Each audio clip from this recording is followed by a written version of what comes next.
adalah sebuah suara kenabian di tengah-tengah para pemimpin yang brengsek, saudara. Persis kejadiannya dengan Indonesia, baik pemerintahnya maupun para pemimpin agamanya. Pemimpin-pemimpin yang rakus, pemimpin-pemimpin yang curang, pemimpin-pemimpin yang korup. Kalau hari ini Pak Apologit mah sama Pak Pendeta nggak tahu malu, saudara ya. Kalau minta uang itu kayak mau ngerampok kamu kan. Ya kan, kalau kalau suruh berdonasi, ayo kita berdonasi. Kayak uangnya uangnya dia, saudara ya. Saya mah malu ya, saudara ya. Itu pelita bagi kakiku. Ya, Shalom Aleihim, Barokata Adonai, Elohim milik olam. Diberkatilah Engkau Tuhan Yesus, Raja semesta alam. Ya, Bapak Ibu, kita akan melanjutkan acara hari ini dengan pembacaan ayat firman Tuhan yang hari ini saya mohon kesiapannya para lektor, yaitu saya mohon untuk Bu Sarina untuk siap membacakan ayat firman Tuhan, juga Pak Murji ya. Di sini Bu Sarina akan membacakan Yesaya 3 ayat 1 sampai 26, lalu dilanjutkan Yesaya 4 ayat 1 sampai 6 ya, Bu. Kemudian nanti akan dilanjutkan oleh Pak Murji di Matius 19 ayat 1 sampai 30. Ya, silakan Bu Sarina, nanti akan dilanjutkan oleh Pak Murji. Silakan. Yesaya 3 ayat 1 sampai dengan 26. Maka sesungguhnya Tuhan semesta alam, akan menjauhkan dari Yerusalem dan dari Yehuda setiap orang yang mereka andalkan, segala persediaan makanan dan minuman, pahlawan dan orang perang, hakim dan nabi, petenung dan tua-tua, perwira dan orang yang terpandang, penasihat dan ahli sihir, dan orang yang paham mantra.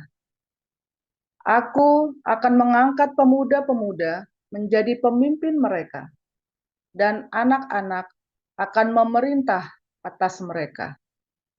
Maka bangsa itu akan desak-mendesak, seorang kepada seorang, yang satu kepada yang lain.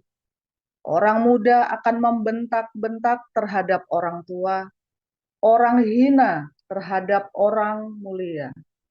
Sehingga apabila seorang memegang saudaranya di rumah ayahnya dan berkata, "Engkau masih mempunyai jubah, jadilah pemimpin kami, dan reruntuhan ini di bawah kuasamu."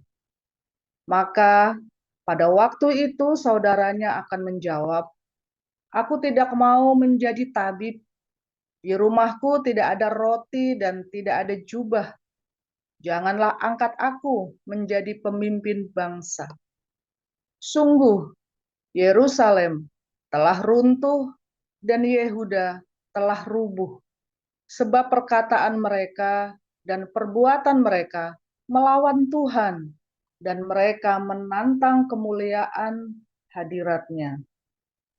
Air muka mereka menyatakan kejahatan mereka, dan seperti orang Sodom, mereka dengan terang-terangan menyebut-nyebut dosanya, tidak lagi disembunyikannya.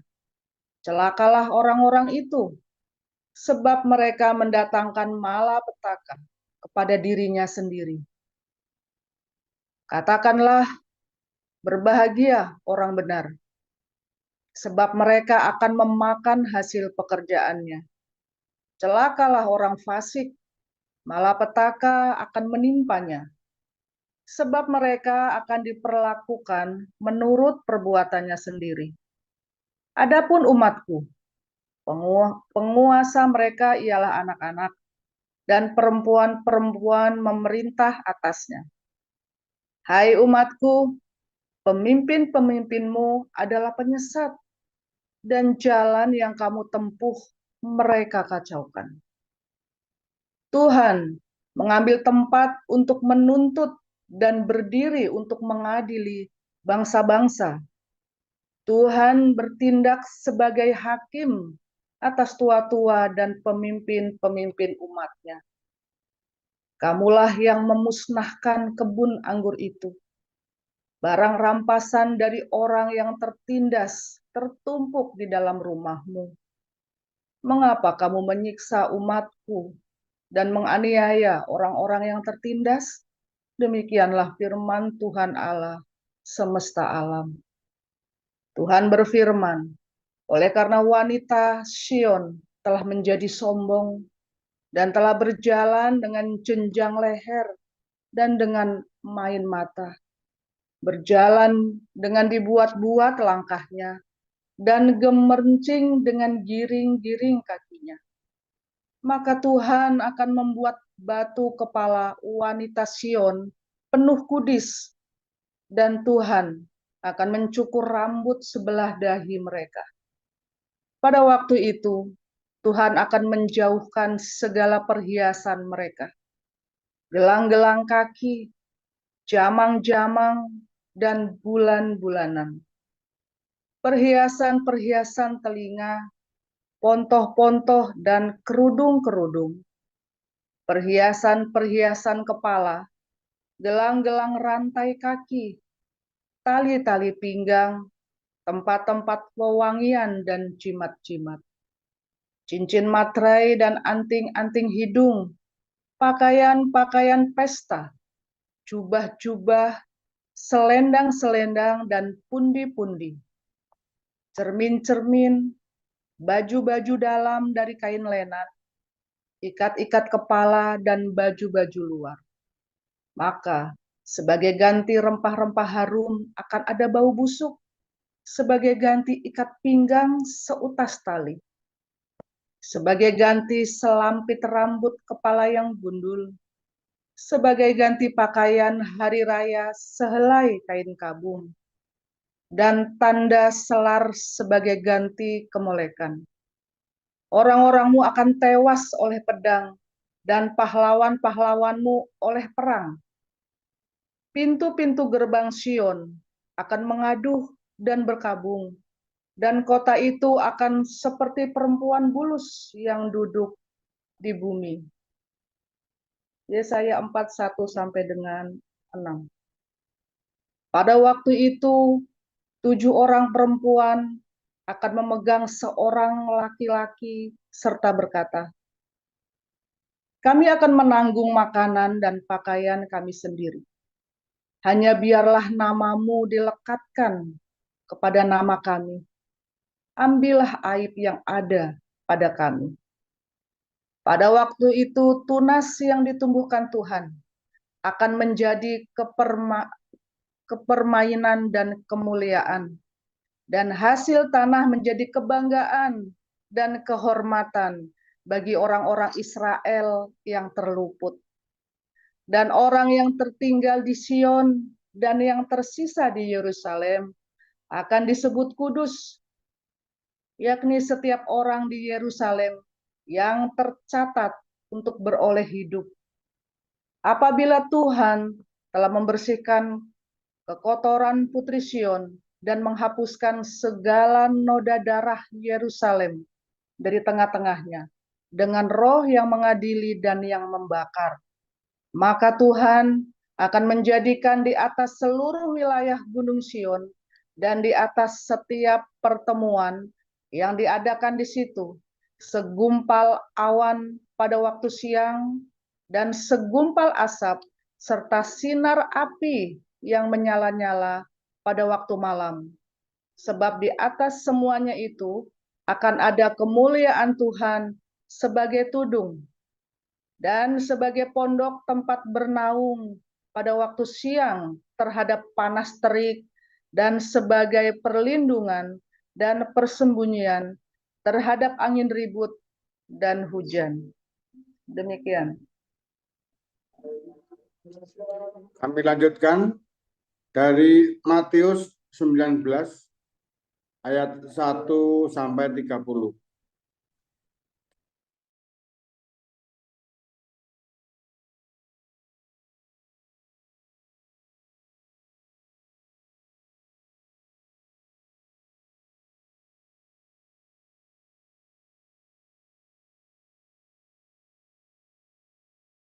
menyembuhkan mereka di sana. Maka datanglah orang-orang Farisi kepadanya untuk mencobai dia.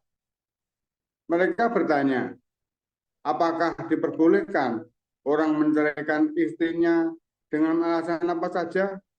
Jawab Yesus, tidakkah kamu baca bahwa Ia yang menciptakan manusia sejak semula menjadikan mereka laki-laki dan perempuan, dan firman-Nya, sebab itu laki-laki akan meninggalkan ayah dan ibunya dan bersatu dengan istrinya, sehingga keduanya itu menjadi satu daging. Demikianlah mereka bukan lagi dua, melainkan satu. Karena itu apa yang telah dipersatukan Allah tidak boleh diceraikan manusia. Kata mereka kepadanya, jika demikian, apakah sebabnya Musa memerintahkan untuk memberikan surat cerai jika orang menceraikan istrinya? Kata Yesus kepada mereka, karena ketegaran hatimu, Musa mengizinkan kamu menceraikan istrimu. Tetapi sejak semula tidaklah demikian. Tetapi aku berkata kepadamu, barang siapa menceraikan istrinya, kecuali karena zina, lalu kawin dengan perempuan lain, ia berbuat zina. Murid-murid itu berkata kepadanya, jika demikian halnya hubungan antara suami dan istri, lebih baik jangan kawin. Akan tetapi ia berkata kepada mereka, tidak semua orang dapat mengerti perkataan itu, hanya mereka yang dikaruniai saja. Ada orang yang tidak dapat kawin karena ia memang lahir demikian dari rahim ibunya. Dan ada orang yang dijadikan demikian oleh orang lain. Dan ada orang yang membuat dirinya demikian karena kemauannya sendiri, oleh karena kerajaan surga. Siapa yang dapat mengerti kehendak Allah, ia mengerti. Lalu orang membawa anak-anak kecil kepada Yesus supaya ia meletakkan tangannya atas mereka dan mendoakan mereka. Akan tetapi murid-muridnya memarahi orang-orang itu. Tetapi Yesus berkata, biarkanlah anak-anak itu, janganlah menghalang-halangi mereka datang kepada Aku. Sebab orang-orang yang seperti itulah yang mempunyai kerajaan surga. Lalu ia meletakkan tangannya atas mereka dan kemudian ia berangkat dari situ. Ada seorang datang kepada Yesus dan berkata, Guru, perbuatan baik apakah yang harus kuperbuat untuk memperoleh hidup yang kekal? Jawab Yesus, apakah sebabnya engkau bertanya kepadaku tentang apa yang baik? Hanya satu yang baik, tapi jikalau engkau ingin masuk ke dalam hidup, turutilah segala perintah Allah. Kata orang itu kepadanya, perintah yang mana? Kata Yesus, jangan membunuh, jangan berzina, jangan mencuri, jangan mengucapkan saksi dusta. Hormatilah ayahmu dan ibumu, dan kasihilah sesamamu manusia seperti dirimu sendiri. Kata orang muda itu kepadanya, semuanya itu telah kuturuti. Apalagi yang masih kurang? Kata Yesus kepadanya, jikalau engkau hendak sempurna, pergilah, jualah segala milikmu, dan berikanlah itu kepada orang-orang miskin. Maka engkau akan beroleh harta di surga, kemudian datanglah kemari dan ikutlah Aku.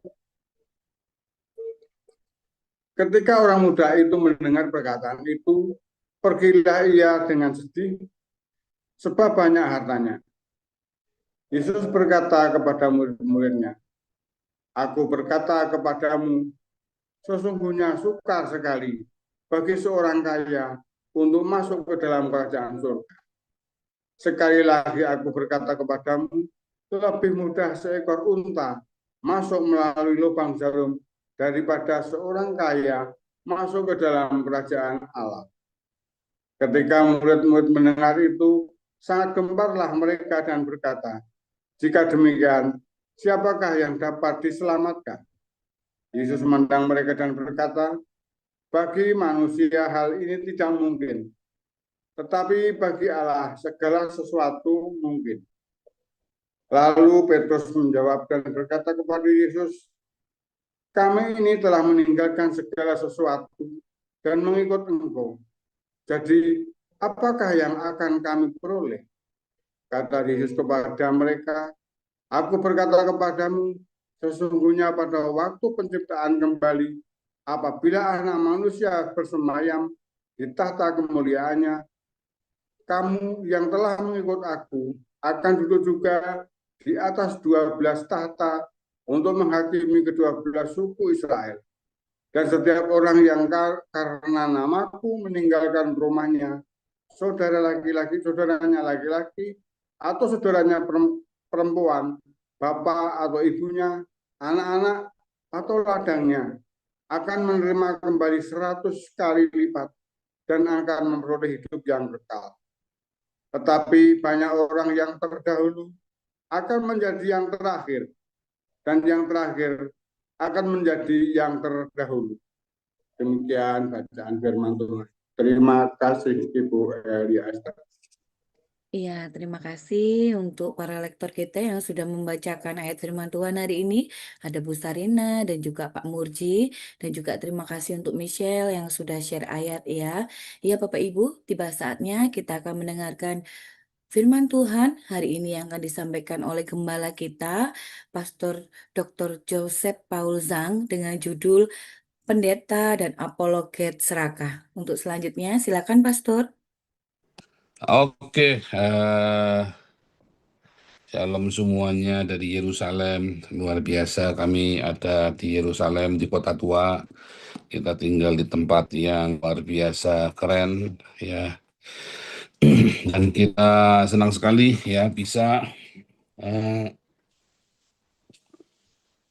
terus melayani Tuhan, berdoa, dan besok kami akan ke Tembok Ratapan, saudara ya. Rencananya ke Tembok Ratapan, kita mau berdoa, kita mau bersyafaat, saudara ya.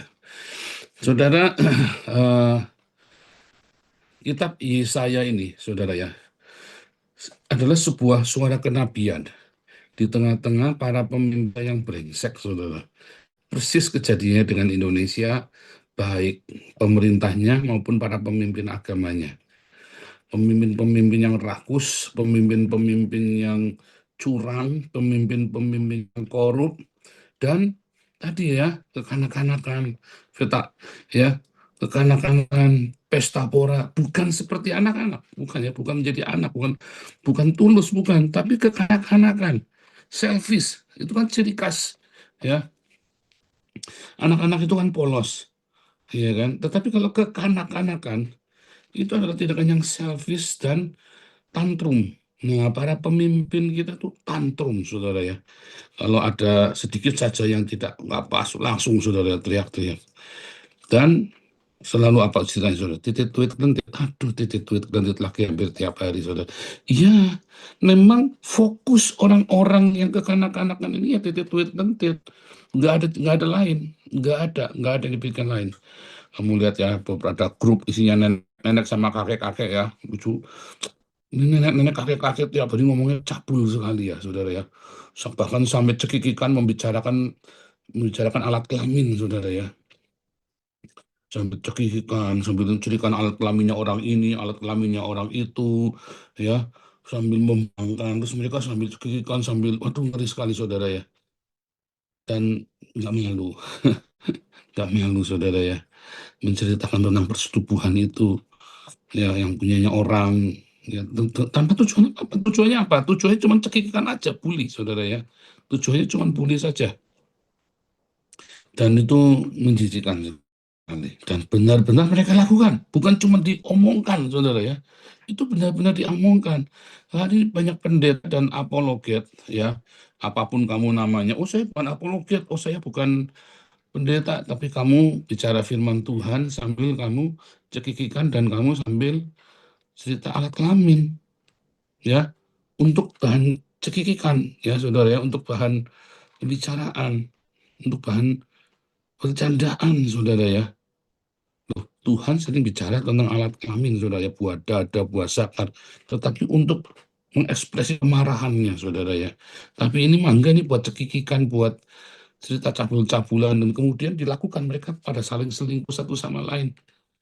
Ya, ngeri ya, saudara. Dan itu yang terjadi saat ini dengan para pemimpin gereja, para pemberita Injil, ya. Dan itu menjijikan sekali, saudara, orang-orang ini. Kenapa? Ya karena mereka ternyata kehidupan seksnya nggak terpuaskan. Kalau saya lihat, kalau sehari mereka tiktokan 24 jam, itu mas saya bilang, wah ini orang kehidupan seksnya tidak terpuaskan ini, umur sekian ya. Kapan kerjanya, kapan ininya, live terus, saudara. Saya saja sibuk sekali ya, saudara ya. Anda lihat, wah nggak kelar-kelar saya kerjaan saya tuh. Live-nya nggak kelar-kelar, itu pun kita untung ada Pak Iman segala ya, yang berbagi tugas kita ya. Ada Pak Iman, ada Pak Andi, ada Pak Teddy, yang rajin nungguin ya. Kalau nggak, kita nggak bisa live tiap hari, saudara. Dan ada juga, dan tiap pagi ada Mun Pagi ya, saling bantu kita. Timnya banyak sekali ya. Nggak cuma saya, ya ada Dokter Mesos, ada grupnya Mun Pagi, ada grupnya Koinonia, ada masing-masing ada ininya sendiri ya, ada penunggunya, ada komunitasnya yang berbeda-beda ya. Makanya kesibukan itu membuat kita nggak sempat lagi, saudara. Suatu ketika ada orang bertanya, memang Papa nggak bikin dosa? Enggak.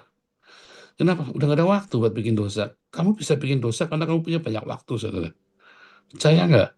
Kalau kamu banyak waktu menganggur, dan waktu menganggurmu bukan untuk kamu menjalin hubungan yang intim dengan Tuhan, ya, maka dosa itu ada mengintip, saudara.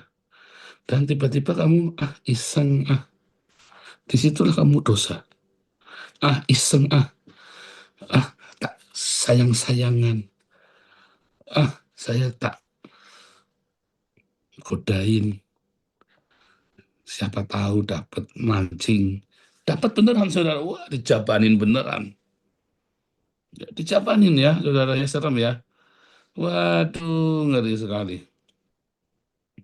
Itulah masalahnya yang sekarang terjadi dengan banyak sekali apologet-apologet yang akhirnya titik tweet kan isinya perzinahan, saudara.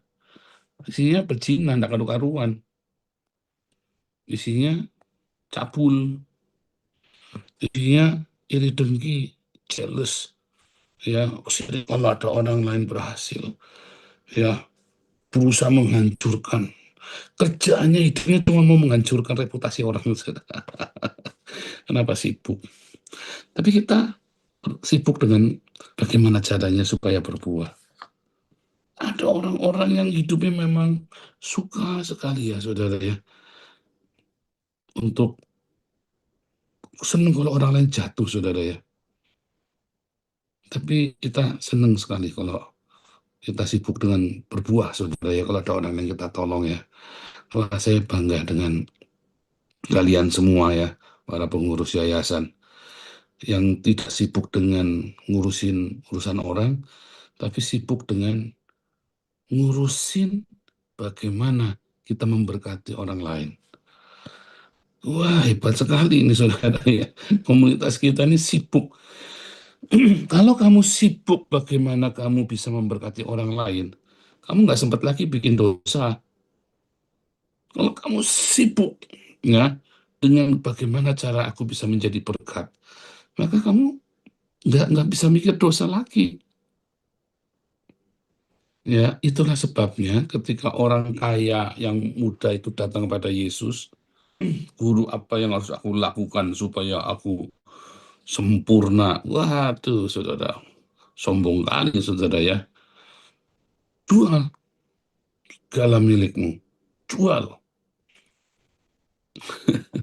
Saya ingat ya, saya kembali kepada Tuhan 2014. Seorang pendoa syafaat ya datang. Ini orang baik sekali ya, saudara. Ya, itu tanya Bu Aning itu ya. Bu Aning tahu tuh, Bu Aning yang di Semarang, rumah Shalom. Pak Paul, Tuhan suruh kamu jual semuanya, berikan kepada orang miskin.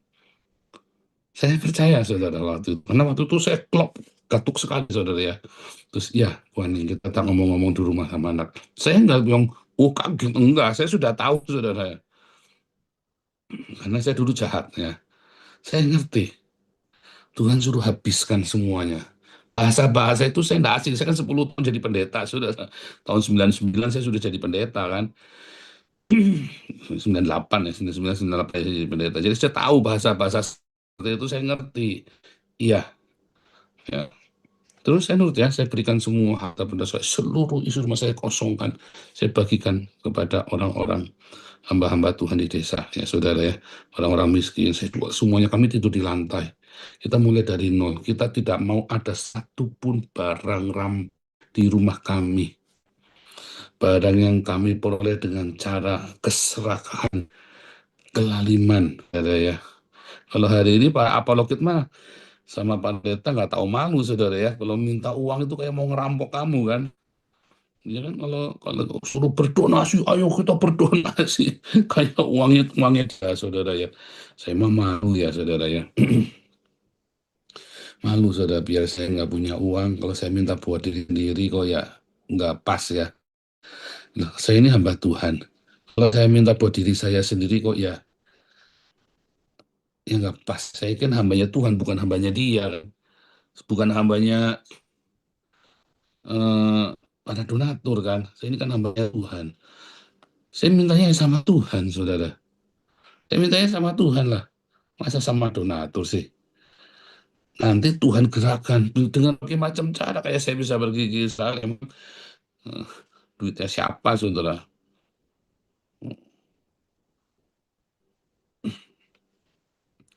Tetapi ya Tuhan cukupkan ya. Tuhan bisa cukupkan, kita bisa dapat hotel yang bagus dan murah.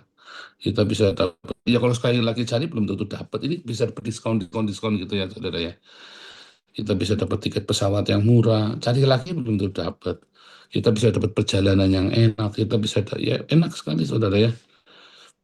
Kecuali mobil yang nggak diskon, mobilnya memang, tapi termasuk murah karena 240 euro itu buat 6 hari. Berarti satu hari sewanya cuma 40 euro itu, saudara, mobil itu murah sekali ya saudara ya. Dan kita luar biasa, Tuhan baik ya saudara ya. Kapan kita minta, ya kan? Kenapa saya harus minta?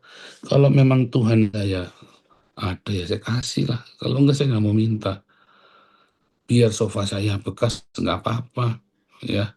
Saya sebut ya, sofa setiap hari, sofa bekas itu yang legendaris, supaya kamu tahu saudara, seorang hamba Tuhan hidupnya harus sederhana. Kalau kamu ketemu sama hamba Tuhan bangga dengan barang-barang mewahnya dia, tinggalkan cepat-cepat saudara. Jangan ikut dalam dosanya. Itu adalah pemimpin-pemimpin serakah, ya, pemimpin-pemimpin yang rakus. Makanya si anak muda yang kaya raya ini, anak muda yang kaya raya ini adalah seorang pemimpin, saudara ya. Seorang pemimpin dia. Ya. Dia sudah ikutin semua Torah itu, artinya dia bukan orang sembarangan. Dia bisa jadi dia adalah seorang talmidim, seorang calon rabai. Ya, dia nantang guru yang baik. Dia sengaja ya. Guru yang baik, itu kan bahasa talmidim ya kan. Guru yang baik. Di ini dulu diangkat dulu. Oh, kenapa kamu bilang aku baik? Kalau maksudnya guru yang baik itu berarti Yesus itu, dia menganggap Yesus itu dia ngomong apa aja pasti tak lakukan. Intinya begitu saudara ya. Tetapi Yesus bilang, kamu angkat-angkat saya ya, tapi kamu lagi mau mencari pembenaran buat dirimu sendiri. Ya kan? Kalau saya tidak kaya, bagaimana saya bisa memberkati orang lain? Kalau saya tidak kaya, bagaimana saya bisa menjadi berkat bagi orang lain? Nyatanya kamu kaya pun sampai hari ini kamu tidak jadi berkat. Saya miskin, sofanya bekas, tapi kita jadi berkat. Jadi bukan masalah kamu kaya, saudara. Yang penting kayamu itu tuh uang hasil nipu donasi, atau kaya kaya dari mana. Bahkan kalau kamu bilang kamu harus kaya dulu baru bisa jadi berkat, Tuhan Yesus bilang, jualah segala hartamu, bagikan kepada orang miskin. Coba, dan kamu ikut aku. Lah, terus aku cara memberkati orang miskin lain kalinya gimana? Ya, kamu nggak usah khawatir. Dan saya sudah lakukan. Juallah hartamu, bagikan kepada orang miskin. Saya jual bendera waktu itu ya. Kamu tanya sama Bu Aning Rumah Shalom, itu panti asuhan ya, saudara, yang di Semarang itu ya.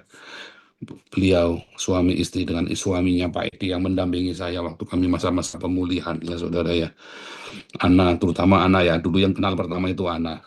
Karena itu seumuran, mereka itu seumuran. Ya, Bu Aning dengan Ana itu seumuran, jadi mereka saling ngelipet itu ya, baik, teman baik. Lalu saya jual, dan saya tahu karena saya selama 4 tahun saya hidupnya nggak benar, jadi saya bersihkan, saudara ya. Dan ya, saudara ya, enak, hidup kita ringan. Jadi waktu kita bilang berangkat, saudara, ringan sekali hidup saya. Sampai sini kita tetap hidup sederhana, nggak apa-apa, memang sudah ditekadin. Kalau kamu nggak ditekadin, salahmu sendiri. Kalau kamu nggak ditekadin, salahmu sendiri. Setiap hari saya ajarkan kepada Anda semuanya, kamu hiduplah sederhana. Karena dengan kamu hidup sederhana, kamu akan mudah sekali hidup dalam kekudusan. Mengapa, saudara? Karena ketika kamu hidup mewah, maka ada tuntutan-tuntutan lain di belakangnya. Ketika kamu hidup mewah, maka ada yang lain-lain yang kamu harus penuhi, dan kalau kamu tidak penuhi, bagaimana caranya harus dipenuhi? Maka nggak selesai-selesai kedaginganmu, kan dipuaskan terus, dipaksa, dimanjat, ya, spoiling itu ya namanya. Kamu manjakan terus, saudara, daginganmu. Lah kalau saya enggak, saudara. Tuhan, saya pengen beli biola, pengen beli saksofon. Baru kumpul. Dah, sini bulan depan beli, ketilang, saudara. Deng, 400 euro. Wah, kalau saudara. Wah, kumpul-kumpul lagi, udah kumpul 700. Wah, nih sekali lagi ngumpulin duit dapat. Yes, ketilang lagi, saudara, 300. Waduh, kalau akhirnya uangnya habis semuanya, ya kan. Tetapi saya, oke, belum waktunya. Kemarin kita kumpulin beli alat musik 5.000. Akhirnya saya belikan saksofon sekalian. Ya dapat ya. Waduh, saya senang sekali saya pakai saksofon baru itu ya, saudara ya. Terima kasih buat saudara-saudara yang menabur ya. Jadi saya tahu saya ini sudah benar apa enggak mainnya, karena saksofonnya kan rusak, di bunyi tut gitu ya. Lari-lari suaranya karena saya skillnya belum mumpuni. Tapi dengan saksofonnya benar, bagus, saya tahu salahnya di mana. Sekarang saya ngerti, oh salahnya di sini. Ya, jadi saya latihan terus setiap hari sekarang ya, 1 jam, 1,5 jam saya latihan, saudara ya. Saudara, ada pergumulan. Ketika kamu ada pergumulan, Tuhan, ini mau ke Israel, Tuhan, nggak ada uangnya. Wisuda, Jehovah Jireh, tiba-tiba pokoknya ada saja, saudara ya. Ada saja kita bisa beli tiket ya, saudara ya. Tuhan, ini saya mau buka di Sudven, duitnya terbatas. Ini kalau kita ke sini maka nanti kita nggak bisa beli ayam buat kasih makan di Den Haag. Tiba-tiba toko Jenny, Pak Irwan yang di Rotterdam kirim ayam 12 kilo tiap minggu. Haleluya, saudara, ngeri sekali ya. 12 kilo tiap minggu itu berarti 1 bulan 50 kilo, saudara ya. Setengah kintal. Dan lumayan, itu banyak, saudara. Banyak ya. Jadi ada hal yang luar biasa terjadi dalam hidupmu ketika kamu hidup sederhana. Karena kamu sederhana, kamu berdoa sama Tuhannya kan dengan kesederhanaan.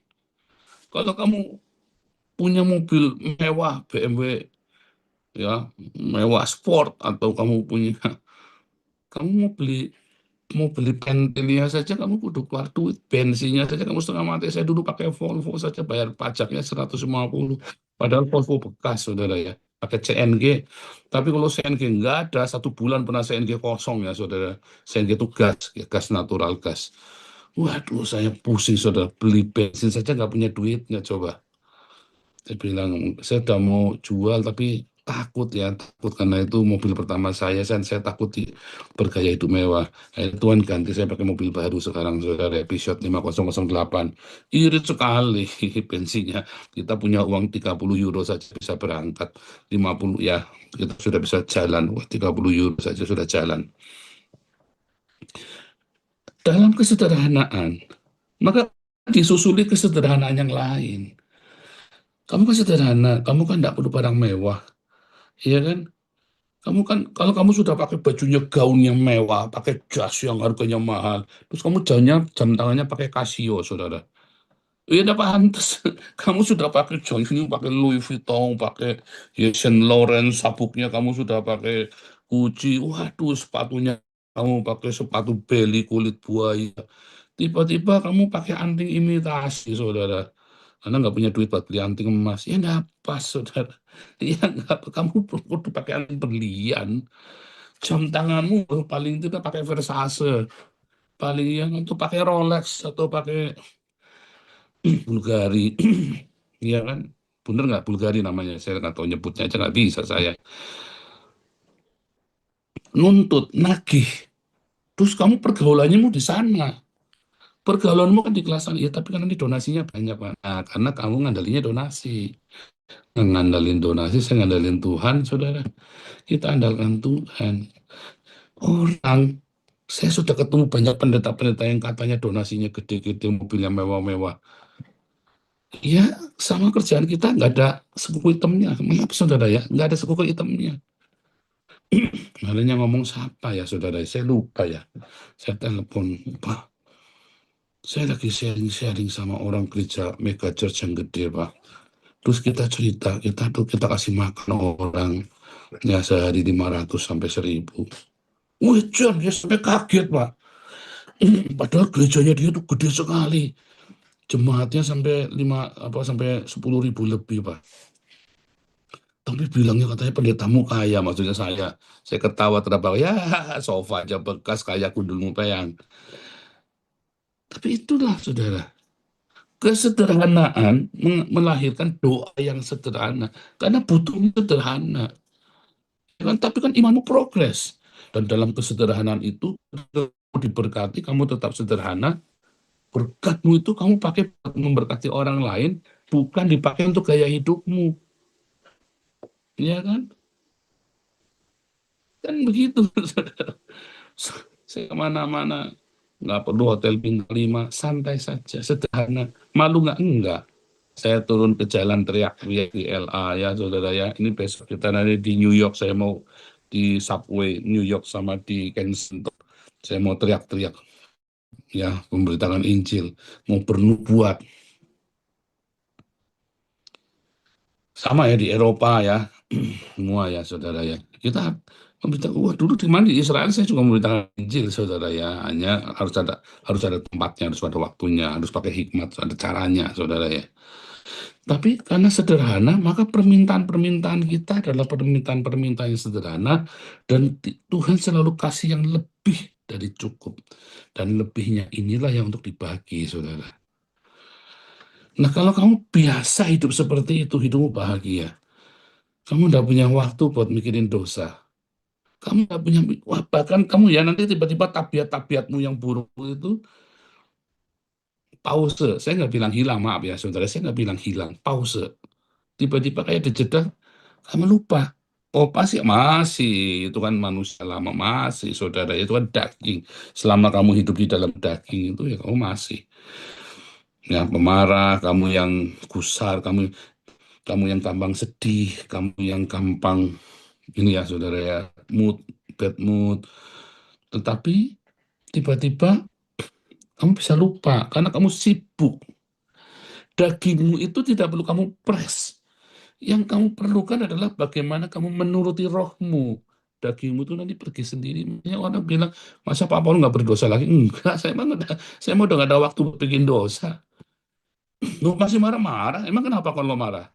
Kan dosa, siapa bilang? Kalau kamu marah, jangan berbuat dosa, katanya Alkitab. Bukan marah itu dosa, salah, saudara. Kalau kamu marah, jangan berdosa. Kalau kamu marah, jangan sampai matahari itu terbenam sebelum reda amarahmu. Kalau kamu sedang berseteru, ya kamu jangan benci. Orang berseteru dengan kamu nggak bisa larang. Orang hina-hina saya nggak bisa larang. Tapi saya tidak benci dia, saudara. Orang boleh mengkhianati saya, boleh memfitnah saya. Emang gua pikirin, kan saya bilang tahun ini akan jadi tahun penuaian, karena tahun kemarin saya fitnahnya banyak, dan tahun ini masih difitnah. Oh, nah saya tuanya lebih banyak lagi tahun depan. Engkau menyediakan hidangan bagiku di hadapan semua lawanku. Ingat-ingat itu, saudara ya. Jadi jangan khawatir. Saya paling senang, saudara ya, kalau ada yang lagi menghina saya, memfitnah saya, lalu saya diberkati dengan luar biasa, saudara. Oh, haleluya. Saya sengaja, saudara, senang, saudara ya. Karena saya ingat dengan ayat itu. Ya, Mazmur 23. Dan yang paling itu, saudara, itu rema sekali ketika saya viral dicaci maki orang sedunia, saudara ya. Kalian orang-orang Indonesia mencaci maki saya ketawa terbahak-bahak karena saya jadi warga negara gara-gara dicaci maki orang sedunia, saudara. Saya jadi warga negara Belanda. Engkau menyediakan hidangan bagiku di hadapan semua lawanku. Semua orang pada gigit jari semua ya. Wah, sekarang sudah pada ngikut saya. Nggak ada yang bisa. Yang tahu rahasianya cuma saya. Rahasianya sebenarnya simpel. Hiduplah sederhana. Hatimu melekat sama Tuhan. Hati yang melekat kepadamu Tuhan. Kau jagai dengan damai sejahtera. Tak satu pun kuasa di bumi di surga yang dapat memisahkannya. Hanya kamu hidup dalam kesederhanaan. Kamu melekat sama Tuhan. Kalau duitmu banyak, di mana hartamu, di situ hatimu. Ya, Tuhan Yesus memberkati. Nanti minta Pak Amin. Iman yang berkat ya. Doa Tuhan berkat. berkati. Oke, baik Pastor. Terima kasih. Iya, Bapak Ibu, sebelum kita menerima berkat Tuhan Yesus yang nanti melalui Pastor Imam Wahyu, kita akan membaca riset terlebih dahulu. Sema Israel, Adonai Elohinu, Adonai Ehad. Dengarlah hai Israel, Tuhan itu Allah kita, Tuhan itu Esa. Ve'afta et Adonai Eloheka, vekol levavka, uvekol nasefka, uvekol miodeka.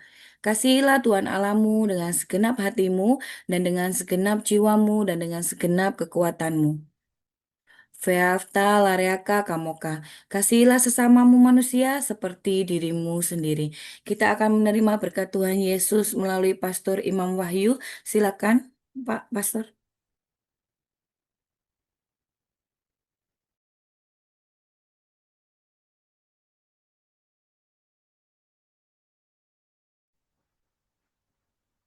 Terimalah berkat dari Tuhan Yesus. Tuhan berkati engkau dan melindungi engkau dari segala behüte. Tuhan menyinari engkau dengan wajahnya dan memberi engkau kasih karunia. Der Herr lasse sein Angesicht leuchtet über dich und sei dir gnädig. Tuhan menghadapkan wajahnya kepadamu dan memberi engkau damai sejahtera. Der Herr hebe sein Angesicht über dich und gebe dir Frieden. Berbahagialah orang yang lemah lembut karena mereka akan memiliki bumi ini. Amin.